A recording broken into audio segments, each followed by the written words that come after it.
नमस्कार दोस्तों, मैं शिवम आपका स्टेपिंग स्टोन पर स्वागत करता हूं। आज से एक नई सीरीज का हम शुरुआत करने जा रहे हैं, जिसके अंतर्गत जो आपके स्टैटिक जीके के जितने भी टॉपिक्स हैं उनको हम स्टेप बाय स्टेप कवर करने वाले हैं। जिसमें जो हमारा पहला लेक्चर है वो इंटरनेशनल ऑर्गेनाइजेशन पर बेस्ड है, जो कि आपको 2 पार्ट में देखने को मिलेगा। जो पहला पार्ट है, इसके अंतर्गत हम यूनाइटेड नेशन और उन सारे के सारे ऑर्गेनाइजेशन को कवर करने की कोशिश करेंगे जिनकी जो पेरेंट ऑर्गेनाइजेशन है वो बेसिकली यूनाइटेड नेशन ही है। और जो इसका सेकंड पार्ट आएगा, उसके अंतर्गत जो वर्ल्ड लेवल पे अन्य ग्रुप्स हैं या इंटरनेशनल ऑर्गेनाइजेशंस हैं इंपॉर्टेंट तौर पर, उनके बारे में हम डिस्कस करने वाले हैं। सो स्टार्ट करते हैं। अगर बात की जाए यूनाइटेड नेशंस की, तो जब वर्ल्ड वॉर सेकेंड चल रहा था या जब वर्ल्ड वॉर सेकेंड समाप्त हुआ था, उसके बाद जितने भी विजित देश थे वो इकट्ठा हुए और इकट्ठा होकर के एक ग्रुप को क्रिएट किए, जिसका जो मेन इंटेंशन था वो भविष्य में इस प्रकार के युद्ध ना हो और साथ ही साथ इंटरनेशनल लेवल पर पीस, सिक्योरिटी और डेवलपमेंट को जो है वो मेंटेन करके रखा जा सके।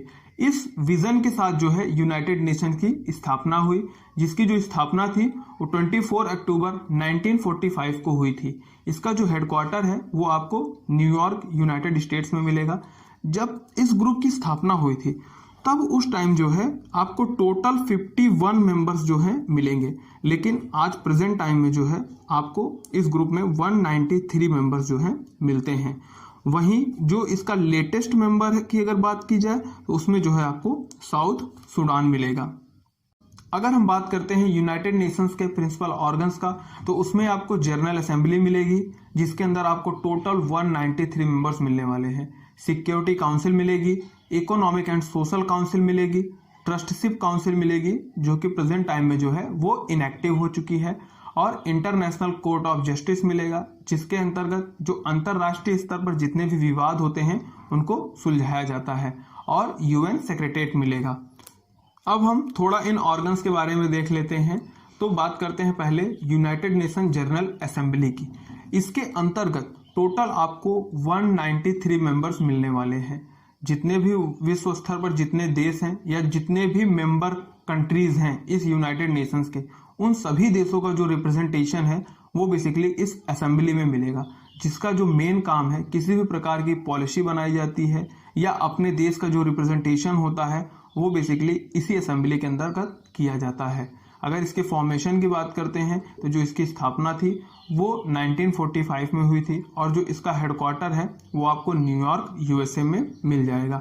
एंड जो इसके प्रेजेंट टाइम में हेड या प्रेसिडेंट हैं वो आपके अब्दुल्ला शाहिद हैं। मैं जानना चाहूँगा कि बेसिकली अब्दुल्ला शाहिद जो हैं वो कहाँ से बिलोंग करते हैं। इसका आंसर जो है आप कमेंट बॉक्स में जरूर लिखें।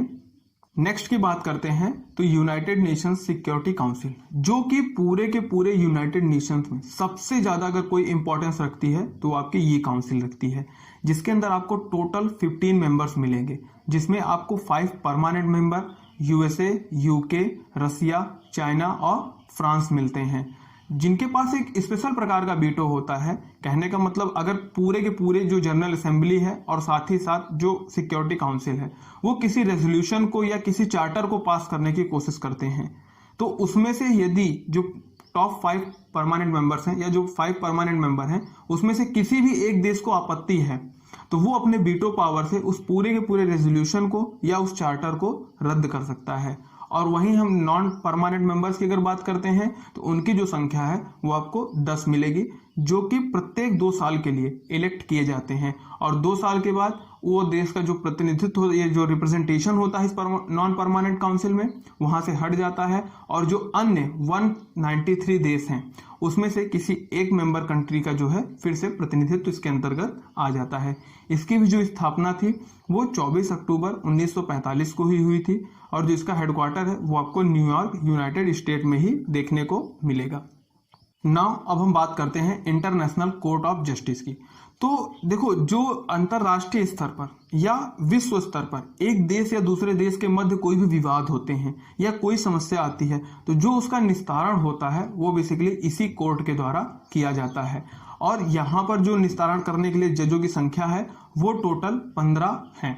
उन 15 जजों के अगर कार्यकाल की हम बात करते हैं तो प्रत्येक 9 साल के बाद इन जजों के जो है री इलेक्शन होता है और उसमें जो है बेसिकली जो आपका यूनाइटेड नेशन जनरल असेंबली है और साथ ही साथ जो सिक्योरिटी काउंसिल है, इस दोनों के जो है सहमति के बाद जो है इन जजों को फिर से अपॉइंट किया जाता है।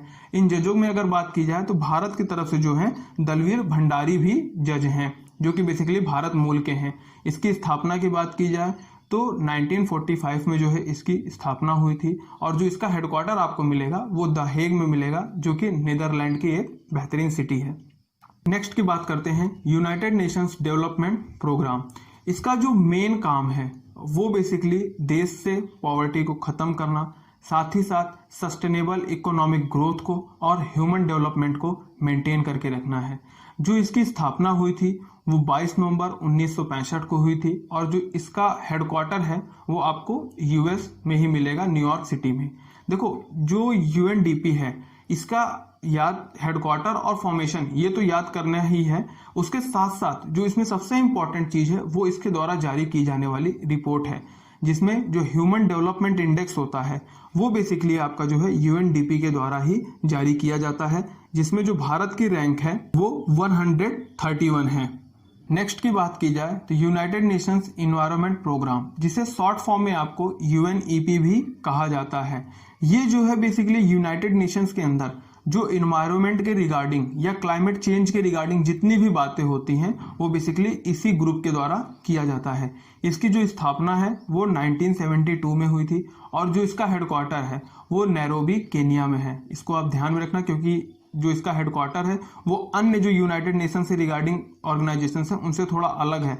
दैट्स वाई ये कई बार एग्जाम्स में पूछा जा चुका है।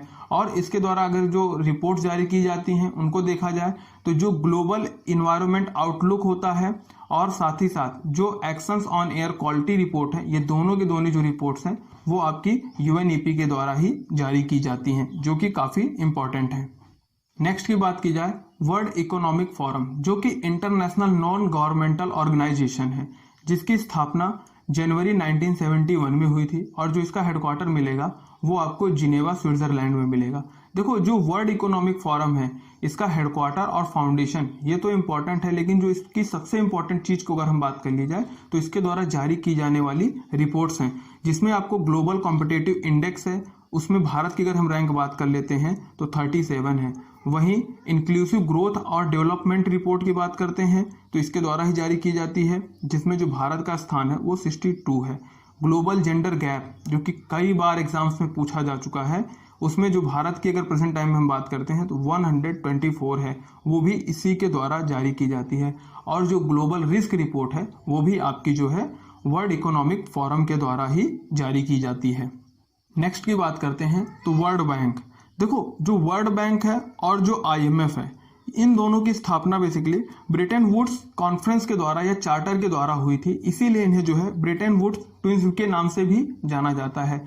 जो वर्ल्ड बैंक है वो बेसिकली वो एक फाइनेंशियल इंस्टीट्यूट है जो कि लोन या ग्रांट्स को प्रोवाइड कराती है। जितने भी आपके लो और मिडिल इनकम वाली कंट्रीज हैं उनको जो है लोन और ग्रांट्स के रूप में जो है ये धन को प्रोवाइड कराती है, जिससे ओवरऑल जो है उनकी कैपिटल और साथ ही साथ उनका ग्रोथ सुनिश्चित किया जा सके।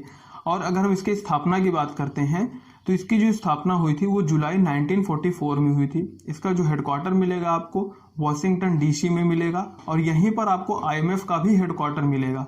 कहने का मतलब अगर फंड से रिगार्डिंग या पैसे से रिगार्डिंग अगर बात की जाए ऑर्गेनाइजेशन में तो आपको दो याद रखने हैं, वर्ल्ड बैंक और आईएमएफ, और दोनों का जो हेडक्वार्टर है वो आपको basically Washington DC United states में ही मिलने वाला है। अगर हम इसके प्रेसिडेंट की बात करते हैं तो डेविड मालपास जी जो हैं उसके प्रेसिडेंट हैं और जो पेरेंट ऑर्गेनाइजेशन है इसकी वो आपकी यूनाइटेड नेशंस है। देखो ये तो रहा वर्ल्ड बैंक के बारे में। अगर हम इसके बारे में रिपोर्ट्स की बात करते हैं जो कि काफ़ी इंपॉर्टेंट है तो ईज ऑफ डूइंग बिजनेस, जो एग्जाम में कई बार पूछी जा चुकी है, वो जो है आपकी वर्ल्ड बैंक के द्वारा ही जारी की जाती है, जिसमें अगर हम इंडिया की रैंक की बात करते हैं तो 63 रैंक है आउट ऑफ 190 नेशंस में। वहीं इसके द्वारा वर्ल्ड डेवलपमेंट रिपोर्ट भी जारी की जाती है। और नेक्स्ट की बात करते हैं तो ह्यूमन कैपिटल इंडेक्स जो होता है वो वर्ल्ड बैंक के द्वारा ही जारी किया जाता है, जिसमें अगर हम भारत के स्थान की बात करते हैं तो वर्ल्ड 116th जो रैंक है वो बेसिकली आपके भारत की मिलेगी। नेक्स्ट की बात करते हैं तो IMF, जिसका full form international monetary fund है, ये भी एक प्रकार की आप समझ लो फाइनेंशियल एजेंसी ही है, जो कि अदर नेशंस को जो है एक प्रकार से असिस्टेंस प्रोवाइड करती है या आपको लोन या ग्रांट प्रोवाइड करती है, जो कि उनके डेवलपमेंट में और साथ ही साथ किसी प्रकार की पेमेंट्स रुकी हुई है तो उसमें सहायता करने का काम करता है।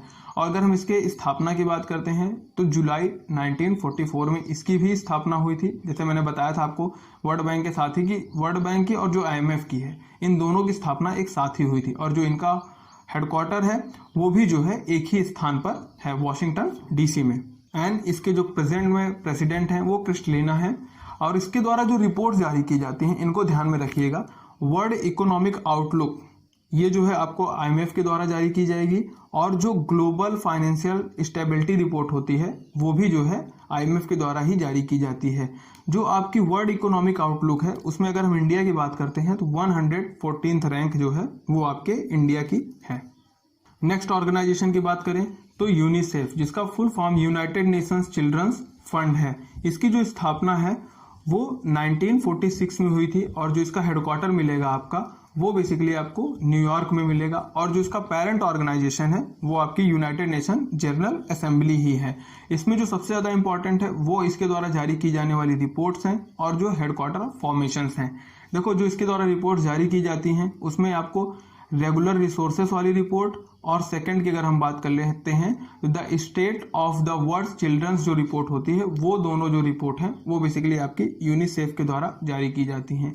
और जो यूनिसेफ है ये बेसिकली चिल्ड्रंस के रिगार्डिंग जितने भी डेवलपमेंट के, उनके राइट्स के या उनके पोटेंशियल्स के रिगार्डिंग जितने भी प्रोग्राम होता है, चिल्ड्रंस के रिगार्डिंग जो बच्चों के आधार पर जितने भी प्रोग्राम चलाए जाते हैं वो बेसिकली आपके यूनिसेफ के द्वारा ही चलाए जाते हैं। नेक्स्ट ऑर्गेनाइजेशन की बात करते हैं तो ILO, जिनका फुल फॉर्म जो है वो इंटरनेशनल लेबर ऑर्गेनाइजेशन है, जिसका जो मेन काम की अगर हम बात करते हैं तो जो लेबर या मजदूर हैं इनके राइट्स का संरक्षण करना और साथ ही साथ इंटरनेशनल लेवल पे या फिर देश में इक्वालिटी को, अपॉर्चुनिटी को जो है वो प्रॉपर मेंटेन करके रखना है। इसके फॉर्मेशन की अगर बात कर ली जाए तो 11 अप्रैल 1919 को जो है ILO का स्थापना हुई थी। इसका जो हेडक्वार्टर मिलेगा आपका वो आपको जिनेवा स्विट्जरलैंड में मिलेगा। और इसके अगर हम रिपोर्ट्स की बात कर लेते हैं जो इसके द्वारा जारी की जाती है तो world social protection report, next global wage report, world employment and social outlook, and जो नेक्स्ट इसकी रिपोर्ट है वर्ल्ड ऑफ वर्क रिपोर्ट, इसके द्वारा जारी की जाती है।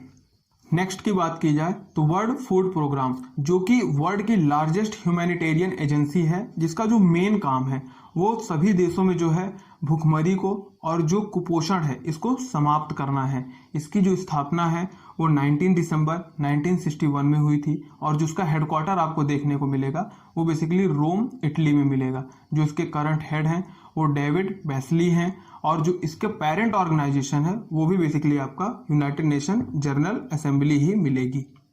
नेक्स्ट की बात करते हैं तो फूड एंड एग्रीकल्चर ऑर्गेनाइजेशन, जिसे शॉर्ट फॉर्म में FAO भी कहा जाता है, जिसकी स्थापना जो है आपकी 16 अक्टूबर 1945 को हुई थी। और जो इसका हेडक्वार्टर मिलेगा वो भी आपको रोम, इटली में ही मिलेगा। और इसके द्वारा जो रिपोर्ट जारी की जाती है वो हंगर हॉट स्पॉट रिपोर्ट जो है वो इसके द्वारा ही जारी की जाती है। लास्ट टाइम में 2021 में जो है इसके द्वारा रिपोर्ट जारी की गई थी।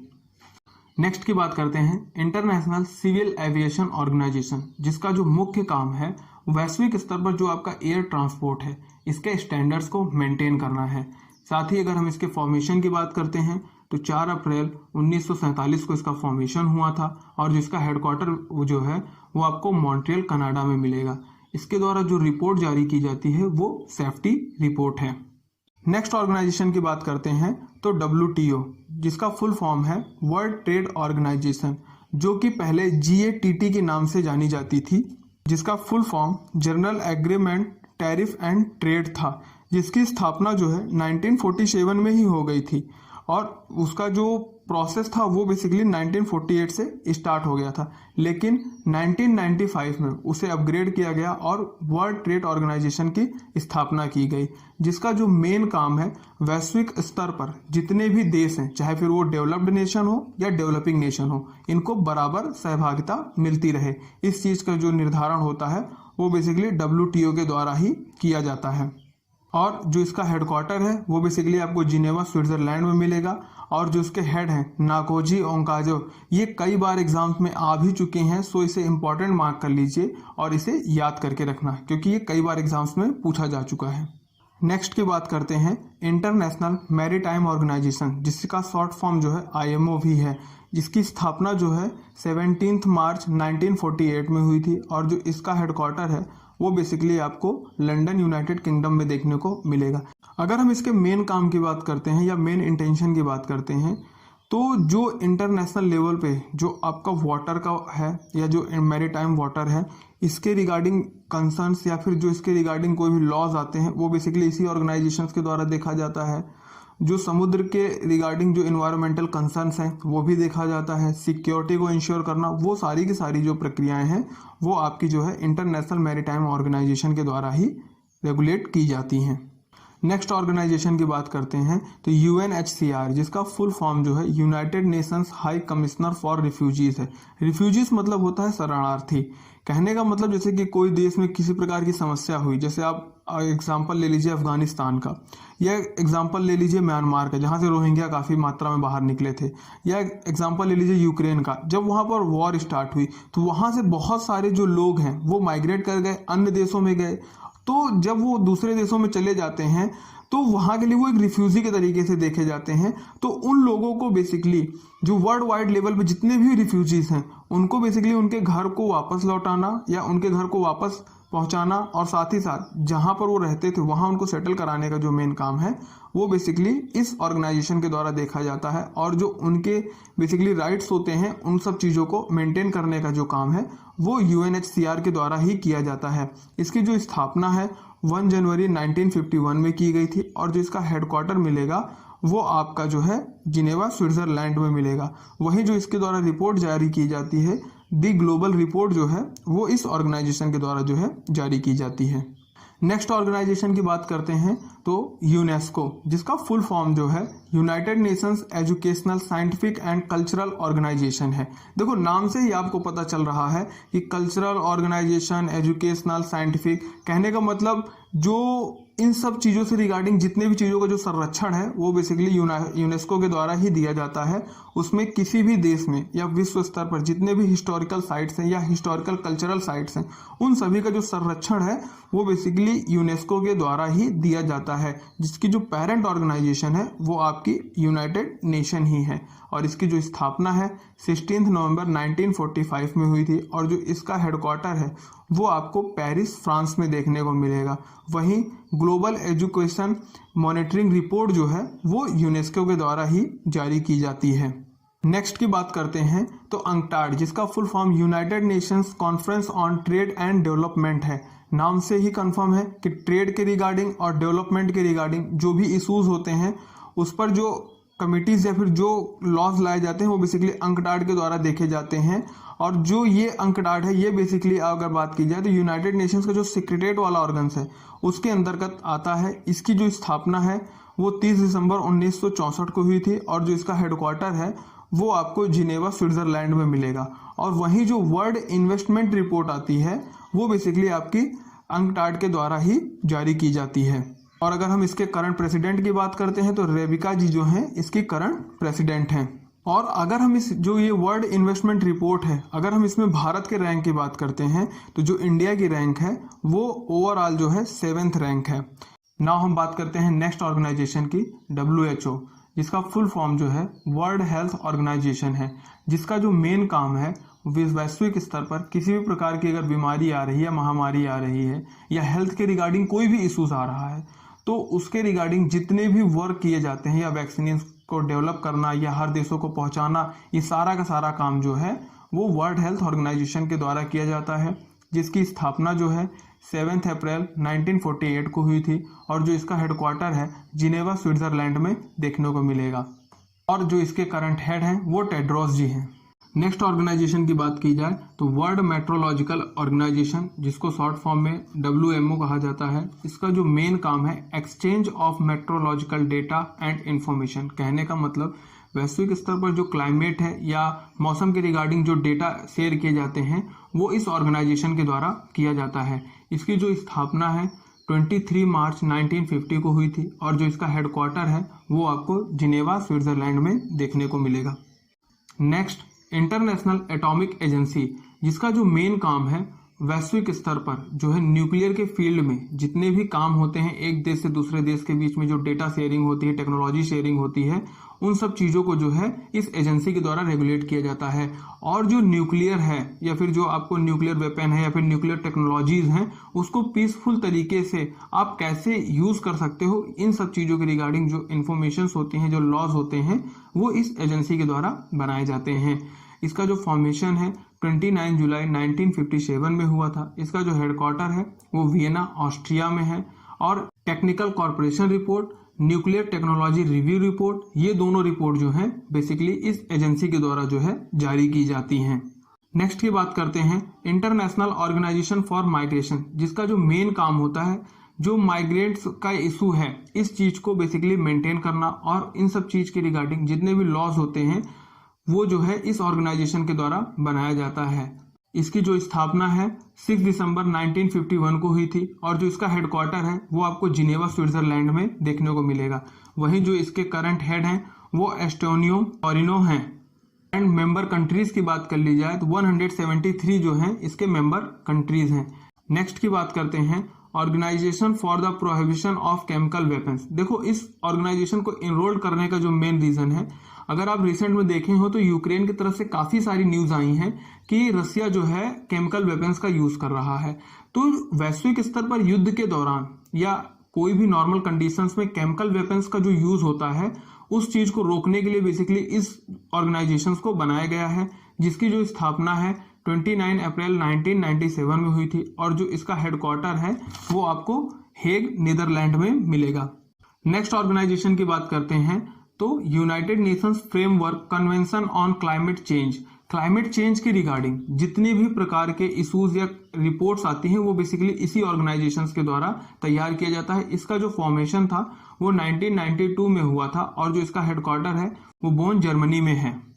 नेक्स्ट की बात करते हैं आईटीसी, इंटरनेशनल ट्रेड सेंटर, जिसका जो मेन काम है जो एसएमईज हैं, मतलब स्मॉल मीडियम साइज एंटरप्राइजेस हैं, इनके डेवलपमेंट के लिए और इनके सपोर्ट के लिए, साथ ही साथ जो इनका इंटरनेशनलाइजेशन है, इस चीज को जो है आगे बढ़ाने के लिए जो है ये फर्म बेसिकली काम करती है, जिसकी स्थापना जो है 1964 में हुई थी और जो इसका हेडक्वार्टर है वो आपको जिनेवा स्विट्जरलैंड में देखने को मिलेगा। ये तो रहा टोटल आज की जितनी भी ऑर्गेनाइजेशन हमने पार्ट 1 में कंसिडर किया है उनके बारे में, और अभी तक हमने जितनी भी ऑर्गेनाइजेशंस को पढ़ा उन्हें हम क्विक रिवीजन के साथ एक बार देख लेते हैं कि उनका हेडक्वार्टर कहाँ पर है। तो जैसे जो जिनेवा बेस्ड जितनी भी ऑर्गेनाइजेशन है, कहने का मतलब जितनी भी ऑर्गेनाइजेशन का हेडक्वार्टर आपका जिनेवा में है, हम उनका जो है स्टेप बाय स्टेप पहले देख लेते हैं। तो ILO, इंटरनेशनल लेबर ऑर्गेनाइजेशन, इसकी जो स्थापना थी वो 1990 में हुई थी।